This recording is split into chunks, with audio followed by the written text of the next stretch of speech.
मैं डॉक्टर भीमराव अम्बेडकर राजकीय महाविद्यालय श्री गंगानगर के संस्कृत विभाग से डॉक्टर BS चौहान बोल रहा हूँ। महाराजा गंगा सिंह विश्वविद्यालय के MA उत्तरार्ध संस्कृत के पंचम प्रश्न पत्र निबंध व्याकरण एवं अनुवाद, इस प्रश्न पत्र में कृत्य प्रक्रिया प्रकरण, कृदंत प्रकरण, तद्धित प्रकरण, स्त्री प्रकरण लगे हुए हैं। पिछले कालांशों में हमने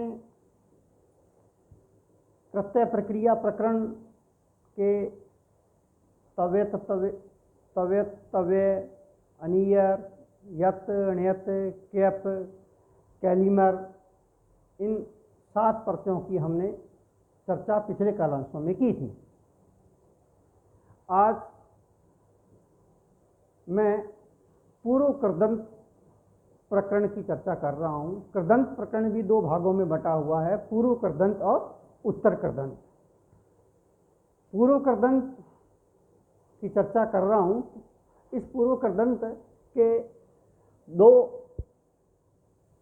उदाहरण भी मैं देकर के इनकी रूप सिद्धि भी आपको करके बताऊंगा। इसमें पूर्व कृदंत में एक अणमुल त्रिचौ एक सूत्र आता है। अणमुल त्रिचौ ये सूत्र आता है। ये सूत्र कहना चाहता है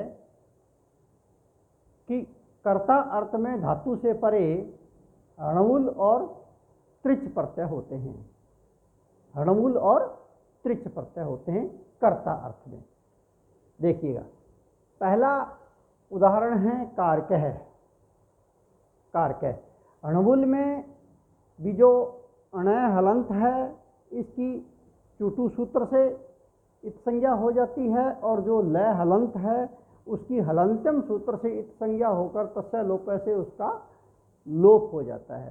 तो इस प्रकार से अणमुल में वु शेष रहता है, और जो अणमुल प्रत्यय होता है वह कर्ता अर्थ में होता है।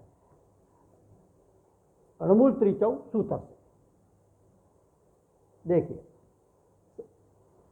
पहले कारक शब्द को ले रहे हैं। कारक करोति इति कारक है, अर्थात करने वाला। अणमुल त्रिचौ सूत्र द्वारा क्री धातु से करना, करना अर्थ वाली क्री धातु से कर्ता अर्थ में अणमुल प्रत्यय हुआ। अणमुल में अणय हलंत की चुटु सूत्र से इत संज्ञा हो गई, और लय हलंत की हलंत्यम सूत्र से इत संज्ञा होने पर वु शेष रहा। अगला सूत्र आता है युवोर नाकौ। युवोर नाकौ, ये सूत्र क्या कहना चाहता है कि यू के स्थान पे अन आदेश हो जाता है और वु के स्थान पे अक आदेश होता है। युवोर नाकौ सूत्र कहना चाहता है यू के स्थान पे अन आदेश और वु के स्थान पे अक आदेश होता है। तो यहाँ पे क्रीधन वु था, इसलिए युवोर नाकौ सूत्र से वु को अक आदेश हो गया, तो बना क्रीधन अक। फिर है अचोयणिति। अचोयणिति सूत्र से अणित परे रहते, क्योंकि यहाँ पे अणुल का अणय हलंत उसकी इत संज्ञा हुई थी, इसलिए वह अणित है। तो अणित परे रहते जो क्री का री दिया हुआ है, इस री को वृद्धि आदेश आ हो गया, और उर्ण रपर सूत्र से उसको रपर आदेश भी साथ ही साथ हो गया, तो री को आर हो गया। तो कै हलंत आर र हलंत धन अक, और बन गया कारक। ये आ गया अब कृदंत, ये बन गया कृदंत शब्द।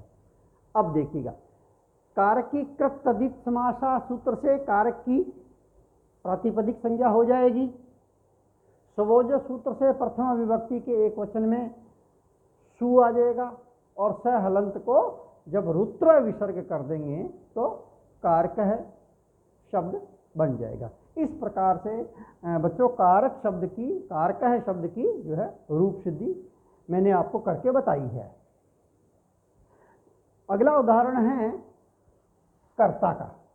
ये भी करोति थी कारक है, करने वाला अर्थ में ही क्री धातु से बनता है। तो यहाँ क्री धातु से णवूल त्रिचाऊ सूत्र के द्वारा कर्ता अर्थ में त्रिच और णवूल प्रत्यय थे। तो णवूल प्रत्यय का मैंने उदाहरण आपको बता दिया और यहाँ अब मैं क्री धातु से आपको त्रिच प्रत्यय लगा के बता रहा हूँ। तो णवूल त्रिचाऊ सूत्र से कर्ता अर्थ में क्री धन त्रिच प्रत्यय हुआ। आर्ध धातुकम शेष सूत्र से त्रिच की आर्ध धातुक संज्ञा हो गई। फिर अगला सूत्र है सार्वधातुकार्ध धातुकयो, सार्वधातुकार्ध धातुकयो। इस सूत्र से चूंकि आर्ध धातु परे दिया हुआ है, आर्ध धातुक संज्ञा हुई है, इसलिए सार्वधातुकार्ध धातुकयो सूत्र से ये जो क्री धातु है इस क्री के री को गुण आदेश हो गया। और जब गुण आदेश हुआ तो साथ ही साथ उर्ण रपर से रपर भी हो गया और इस री को अर हो गया। तो बना क हलंत अर रहलंत और त्रिच का च। जो त्रिच था उस त्रिच में से भी जो त्रि ही शेष रहा था, च जो हलंत वाला है वह तो हलंत्यम सूत्र से उसकी इस संज्ञा होकर के तस्य लोप से इसका लोप हो गया था। इस प्रकार से जब इनको संयोग किया तो बना शब्द कर्त्री। अब ये कर्त्री शब्द बन गया। अब कृत तदित समासा सूत्र द्वारा इस कर्त्री की प्रातिपदिक संज्ञा हो गई। सवोज सूत्र द्वारा प्रथम विभक्ति के एक वचन में हमने सु प्रत्यय लगा दिया। मैंने जब सु प्रत्यय लगाया तो बना कर्त्री धन सु। हाँ, ऋत उष्णस पुरुदंसो अनेहसाम च, ऋत उष्णस पुरुदंसो अनेहसाम च, इस सूत्र के द्वारा री को अन आदेश हुआ। यह सूत्र क्या कहना चाहता है कि जो री वर्णांत जो शब्द होते हैं, जैसे कर्त्री का री अंत में दिया हुआ है, री वर्णांत जो शब्द होते हैं या उष्णस, उष्णस शब्द का अर्थ था शुक्राचार्य, पुरुदंस, पुरुदंस में बिल्ली, और अनेहस, अनेहस समय, इन शब्दों से री वर्णांत शब्द से, उष्णस शब्द से, पुरुदंस शब्द से और अनेहस, इन शब्दों के को अन आदेश होता है। तो यहाँ पर री दिया हुआ है और री के बाद में तुरंत अन आदेश हो गया।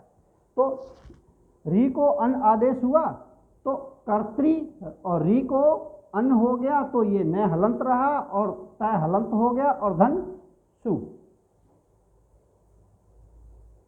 अब अगला सूत्र है तो बन गया ये कर्तन धन सु।